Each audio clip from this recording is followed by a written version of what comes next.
Hola a todos, en esta ocasión vamos a continuar con el capítulo 3 del libro Cómo comprender los conceptos básicos de la economía. Este capítulo 3 habla de la economía internacional. En el primer capítulo hablaba de macroeconomía, en el segundo de microeconomía y este complemento se refiere a la parte 3, economía internacional. Bien, entonces lo que todo gerente necesita saber acerca de la economía internacional es el título de este capítulo 3. Empecemos entonces. El capítulo arranca presentando el concepto de la teoría de la ventaja comparativa. Indica que casi todos los economistas están de acuerdo en que el libre comercio entre los países beneficia a todos. Por ejemplo, es mejor cultivar banano en Centroamérica que cultivarlo en invernaderos en Estados Unidos. Por eso en Estados Unidos se siembra trigo que luego se intercambia por bananos. Es decir, para Estados Unidos sale mucho mejor sembrar trigo, le sale más barato. Y si se pone a sembrar banano le saldría muy caro. Entonces más bien lo que se hace es, Estados Unidos siembra trigo, Centroamérica siembra banano, cultiva banano y lo que hacen es un intercambio de tal manera que todos ganamos. Todos tenemos más trigo y más banano. Eso lo llama la teoría de la ventaja comparativa, que dice lo siguiente: si cada cual hace lo que puede hacer con mayor eficiencia, entonces todos ganan. La teoría de la ventaja comparativa demuestra que todos ganan cuando los países se especializan en lo que pueden producir con mayor eficiencia e intercambian estos productos por los que no pueden producir con eficiencia. Buscando en otro lado, habla de que la teoría de la ventaja comparativa es la capacidad de una persona, empresa o país para producir un bien utilizando relativamente menos recursos que otro. El problema de esto que acabamos de decir de la teoría de la ventaja comparativa está en lo siguiente. El problema es que ¿qué genera empleo? Por ejemplo, las exportaciones. Las exportaciones generan empleo porque esto implica que se está produciendo en el país y se está utilizando mano de obra del país. El consumo interno también genera empleo. Quiere decir, si el consumo interno crece, habrá más personas comprando y por lo tanto hay que producir más y por lo tanto utilizar más mano de obra. Lo mismo ocurre con la inversión. Si hay más inversión en el país, quiere decir que se está construyendo más o edificios o se están creando empresas y eso genera empleo. Y por último, los gastos del gobierno también generan empleo. Entonces, el objetivo central para muchas economías es generar empleo. Por lo tanto, si todos quisiéramos generar empleo, pues tendríamos que aumentar las exportaciones. Pero si todos jugamos a lo mismo, entonces, ¿qué pasa? Como todos quieren empleos, entonces todos tratan de exportar más que el otro país y entonces en algunos casos hay algunos países que exportan más de lo que importan y otros en los que importan más de lo que exportan. Entonces, cuando un país exporta más de lo que importa, pues tienen menos bienes para consumo interno, pero más empleos. Surgen entonces dos preguntas. Si exportamos más de lo que importamos, ¿cómo harán los demás países para pagarnos? O al revés, si mi país importa más de lo que exporta, entonces ¿cómo va a hacer para pagar ese excedente? Lo hace de la siguiente manera. Antes, cuando un país importaba más de lo que exportaba, pagaba en la moneda del país de donde provenían los productos que importaba. Por ejemplo, si un país como Estados Unidos importaba productos de Brasil, entonces pagaba en la moneda local de Brasil y el excedente lo cubría con oro. De esta manera, cubrían su déficit en la balanza de pagos. Sin embargo, a finales de la Segunda Guerra Mundial, los aliados se reunieron en Bretton Woods, que va por acá, acá está el mapa, en Estados Unidos, para reestructurar el sistema monetario internacional. ¿Por qué? Porque el sistema anterior que acabamos de ver era muy engorroso. Ponerse uno a comprar la moneda del país de donde venían los productos y luego cubrirlo con oro, el excedente, era un poco complicado. Por lo tanto, consideraron que, dado que Estados Unidos tenía la mayor parte de la oferta mundial de oro, se decidió que ese país cambiaría el dólar por oro cuando otro país lo necesitara. Eso significa entonces que el dólar era tan bueno como el oro y todo el mundo podía utilizar dólares para atender sus deudas internacionales.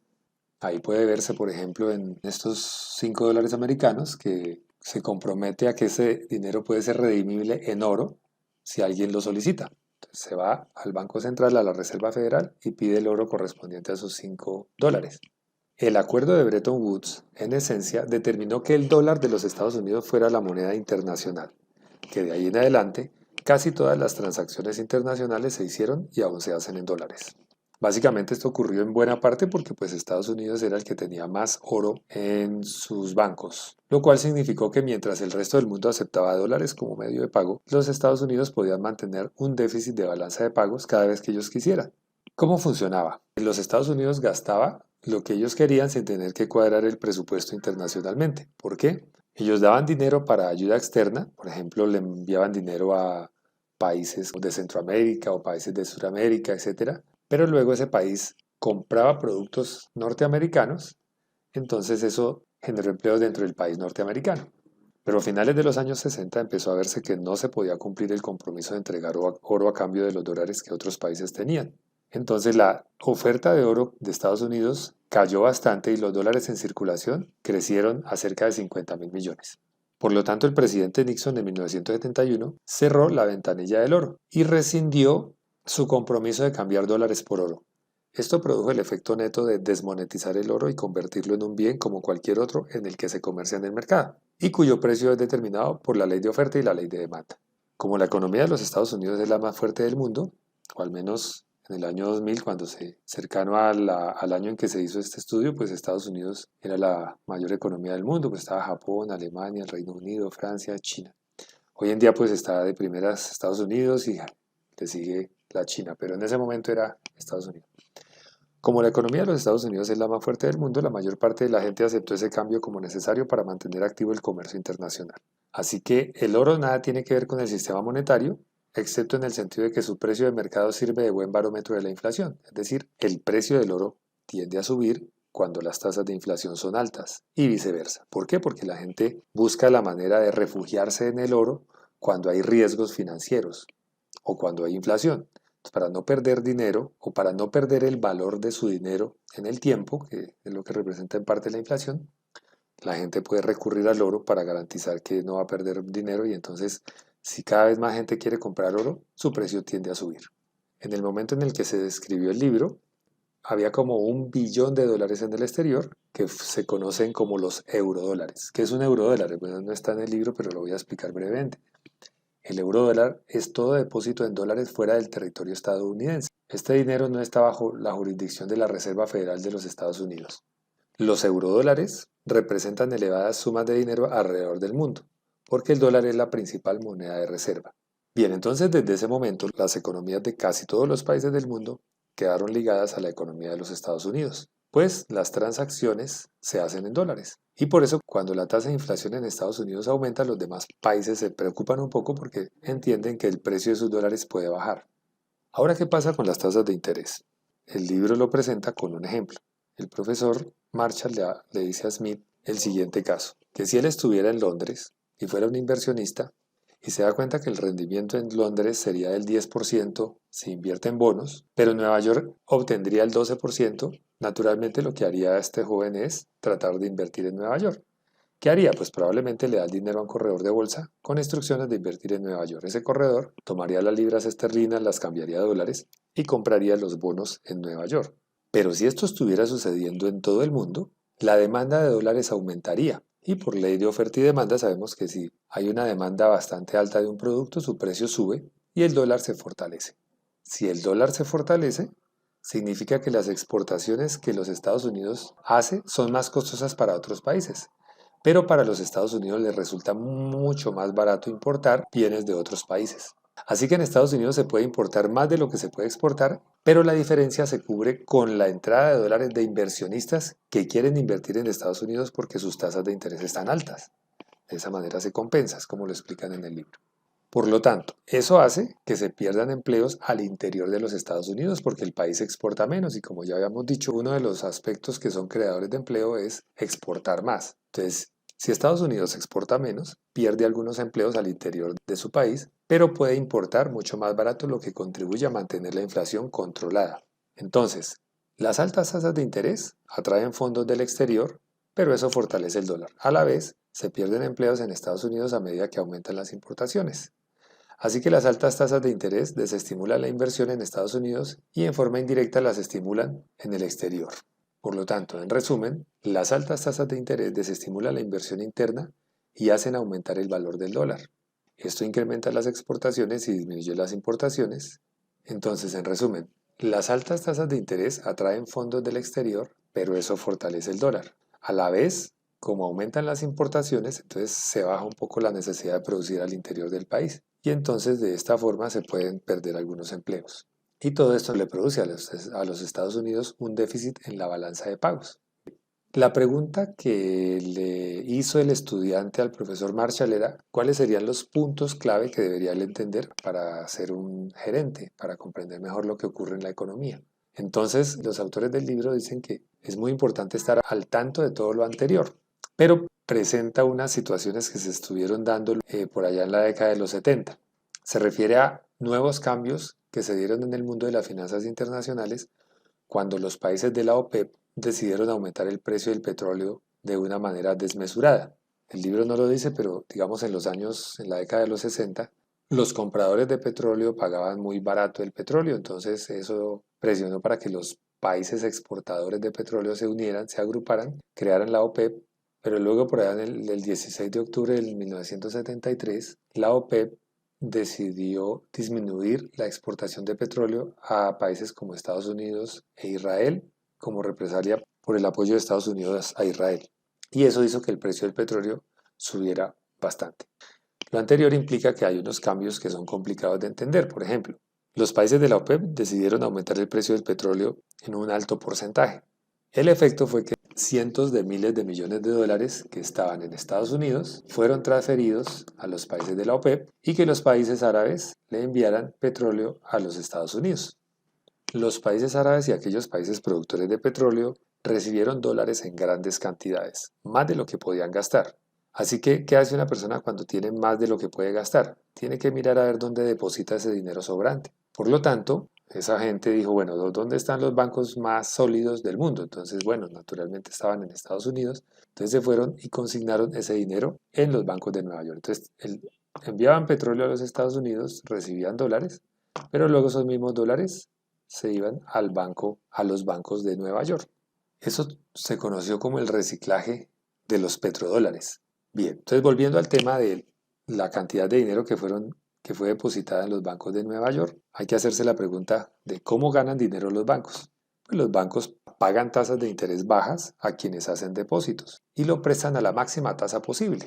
Ahí está la ganancia. Entonces, como ya sabíamos que los países de la OPEP le mandaron petróleo a Estados Unidos en grandes cantidades y también recibieron dólares en grandes cantidades, pues estos países de la OPEP tenían que buscar qué hacían con ese dinero, a dónde lo enviaban, con los excedentes. Lo enviaron a los bancos de los Estados Unidos. Ahora los bancos necesitaban saber qué hacer con ese dinero.